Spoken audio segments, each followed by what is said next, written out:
우리는 지금 마가에 대해서 살펴보고 있습니다. 사도 바울은 마가와 함께 사역하는 것을 원하지 않았습니다. 그래서 종국에는 사도 바울은 다른 지역으로 선교를 떠나고 마가는 바나바와 함께 그의 고향인 구브로 섬으로 가서 복음을 전하였습니다. 마가는 사도 바울이 자신을 지지하지 않는다고 포기하거나 낙심하지 않았습니다. 마가는 그를 지지하는 바나바와 함께 하나님 나라를 위해서 귀한 사명을 감당하였습니다. 여러분, 우리가 이 땅에서 살아갈 때 나를 적대시하는 사람도 있지만 나를 지지하는 사람도 있습니다. 우리는 직장에서나 교회에서 신앙생활할 때 때로는 원치 않게 부딪히고 인간관계 속에서 상처를 받을 경우가 있습니다. 이때 많은 사람들이 상처를 받아 교회를 떠나거나 직장 생활을 그만두는 경우가 있습니다. 그러나 인간관계의 문제로 인하여 직장을 그만두거나 교회를 옮기는 것은 자신 스스로 패하는 것이고 하나님께서 원하시는 삶이라고 말할 수가 없습니다. 여러분, 마가 요한은 마침내 어떤 사람이 되었을까요? 성경에 그에 대한 이야기가 자세하게 언급되어 있지는 않지만 그의 삶에 대해서 충분히 짐작하게 하는 말씀이 기록되어 있습니다. 골로새서 4장 10절 11절을 보시면 나와 함께 갇힌 아리스다고와 바나바의 생질 마가와 이 마가에 대하여 너희가 명을 받았음에 그가 이르거든 영접하라. 유수도라 하는 예수도 너희에게 문안하느니라. 그들은 할레파이나 이들만은 하나님의 나라를 위하여 함께 역사하는 자들이니 이런 사람들이 나의 위로가 되었느니라 라고 말씀합니다. 사도 바울이 감옥에 갇혀 있을 때 마가가 어디에 있었습니까? 사도 바울과 함께 감옥에 갇혀 있었습니다. 감옥에 갇힌 사도 바울과 함께 감옥에 함께 있으면서 바울을 시중 들었습니다. 사람이 한번 좋지 않은 선입견을 갖고 있으면 끝까지 원수가 되고 끝까지 그를 용서하지 않는데 바울은 그를 인정하고 받아들인 것입니다. 그렇다면 사도 바울이 마가를 받아들인 이유가 무엇일까요? 바울이 마가를 받아들일 정도의 삶으로 변화되었기 때문입니다.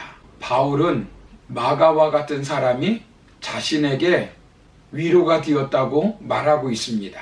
빌레몬서에서는 또한 나의 동력자 마가라고 기록하고 있습니다. 사도 바울이 노년이 되어 감옥에 갇혀 있을 때 많은 사람들이 도망갔습니다. 데마는 이 세상을 사랑하여 나를 버리고 데살로니가로 갔고 그레스게는 갈라디아로, 디도는 달마디아로 갔습니다. 이때 누가만 바울과 함께 있었습니다. 그때 디모데에게 사도 바울은 디모데후서 4장 11절을 보시면 네가 올 때에 마가를 데리고 오라. 그가 나의 일에 유익하니라 라고 말씀합니다. 마지막까지 바울에게 유익한 사람으로 산 것입니다. 사형에 직면한 사도 바울이 함께 있기를 원할 정도로 충성되고 헌신된 사람으로 변화된 것입니다. 그리고 베드로는 마가를 아들이라고 부를 정도로 신실한 신앙인으로 인정받았습니다. 이제 고난 앞에 변덕장이가 아니라 누구보다도 신뢰할 만한 사람으로 변화된 것입니다. 그는 하나님 나라의 유일한 존재, 하나님 나라에 없어서는 안 될 존재가 된 것입니다. 수제자 베드로에게 아들처럼 귀한 존재가 된 것입니다. 그는 마가복음을 기록하였습니다. 예수님의 생애를 증언하기에 합당한 제자가 된 것입니다.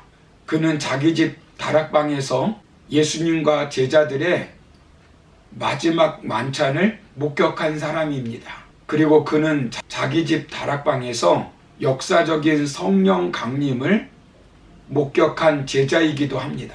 베드로의 믿음의 아들이 되어 예수님에 대하여 소상하게 듣게 되었고, 바울의 말년에 누구보다도 그 곁을 지킨 사람이 되었습니다. 그는 바울의 조력자, 수행원이었습니다. 바나바의 수종자였습니다. 베드로의 수종자였습니다. 조력자 인생이었습니다. 그러나 조력자 인생에서 끝난 것이 아니라 예수 그리스도의 삶을 누구보다도 생생하게 전하는 주인공이 되었습니다. 최초의 복음서인 마가복음을 기록하여 예수께서 많은 죄인들을 구원하기 위해서 하늘 영광 버리고 비천한 종의 신분으로 이 땅에 오셔서 십자가에 못 박혀 죽으셨다고 하는 그 복음을 전하였습니다. 예수님의 수제자 베드로의 행적을 직접 동행하며 목격자로서 초대교회의 산 증인이 된 것입니다. 사람은 누구나 한때 실패할 수 있습니다. 누구나 실수할 수 있습니다. 그러나 마침내 승리자로 일어나야 합니다. 성경에 나오는 인물들을 보시면 하나님 앞에 죄를 행하고 악을 행하면서 실패한 삶을 산 사람들이 있습니다. 예를 들어서 바울을 보십시오. 여인을 간음하고 그의 남편을 죽이는 일을 행했습니다. 그러나 하나님 앞에 철저히 회개하여 종국에는 이스라엘의 성군이 되었습니다. 베드로도 예수님을 3번이나 모른다고 부인했습니다. 예수님을 배반했습니다. 그러나 부활하신 예수님을 만난 후에는 그의 인생이 완전히 변화되었습니다. 종국에는 예수님이 십자가에 못 박혀 죽으신 것처럼 자신은 거꾸로 십자가에 못 박혀 불화형을 당했다고 전해져 내려오고 있습니다. 사랑하는 성도 여러분, 마지막 결론이 좋아야 합니다. 누구나 실수할 수 있고 실패할 수 있습니다. 유다처럼 되어서는 안 됩니다. 사울과 같은 존재가 되어서는 안 됩니다. 이스라엘의 대부분의 왕들이 끝이 안 좋습니다. 일부 연예인들을 보십시오. 얼마나 화려하게 결혼식을 거행합니까? 그러나 끝이 안 좋은 연예인들을 언론을 통해서 볼 수 있습니다. 우리나라 역대 대통령들도 보면 한결같이 끝이 좋지 않았습니다. 중요한 것은 인생의 마지막 결론입니다. 마지막 평가입니다. 마지막 주님 앞에 섰을 때에 잘하였도다 착하고 충성된 종아, 네가 작은 일에 충성하였음에 내가 많은 것을 내게 맡기리니 내 주인의 즐거움에 참여할지어다 라는 말을 들어야 합니다. 여러분, 예수님 만나 시작도 좋아야 하지만 더욱 중요한 것은 끝이 좋아야 합니다. 점점 더 좋아지는 인생살이가 되어야 합니다. 점점 더 나빠지는 인생살이가 되어서는 안 됩니다. 점점 더 신앙이 좋아져야 합니다. 아브라함처럼, 모세처럼, 베드로처럼, 요셉처럼, 욥처럼, 바울처럼 점점 더 좋아져야 합니다. 우리는 예수님을 만난 사람들입니다. 우리는 예수님을 만나 신앙생활할 때 모든 실패를 끝이 아니라 삶의 과정으로 받아들이는 자세를 갖고 살아야 합니다.